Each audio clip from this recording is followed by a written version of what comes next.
तर मित्रांनो नमस्कार. कमळी या मालिकेच्या आजच्या भागामध्ये आपण बघणार आहोत.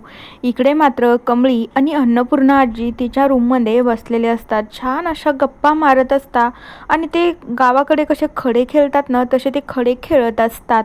तर अन्नपूर्णा आणि कमळी मात्र खूप खुश होऊन ते खड्याचा खेळ खेळत असतात. आणि मग तेवढ्याच वेळात त्यांच्या घरातला नौकर श्यामदादा तिथे येतात. तर कमळी आश्चर्याने विचारू लागते की काय झालं श्यामदादा, आता तुम्हाला बरं वाटतंय का?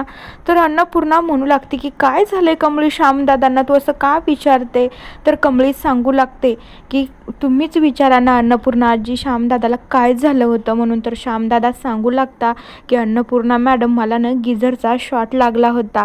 तर तेवढ्या वेळामध्ये अन्नपूर्णा आजी म्हणतात, काय गिझरचा शॉट? याच्या अगोदर तर अशी गोष्ट कधी घडलीच नाही आणि मग तुम्हाला कसा शॉट लागू शकतो?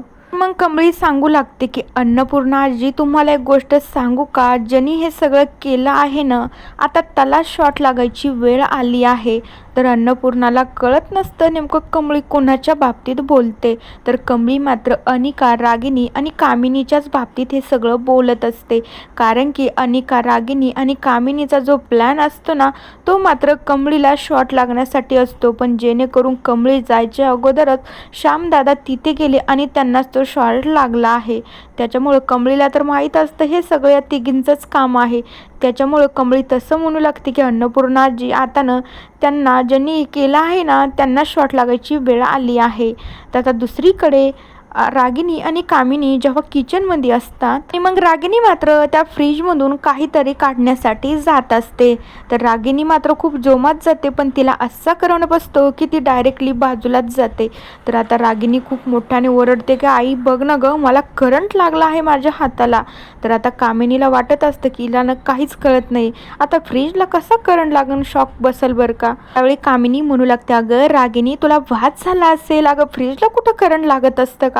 तर रागिनी म्हणू लागते, अगं आई तुला कसं कळत नाही, मी का खोटं सांगते का, तू बघ ना. नंतर कामिनी मस्त काय जेव्हा त्या फ्रीजकडे जाते तर तिलाही मात्र मस्त शॉक बसतो.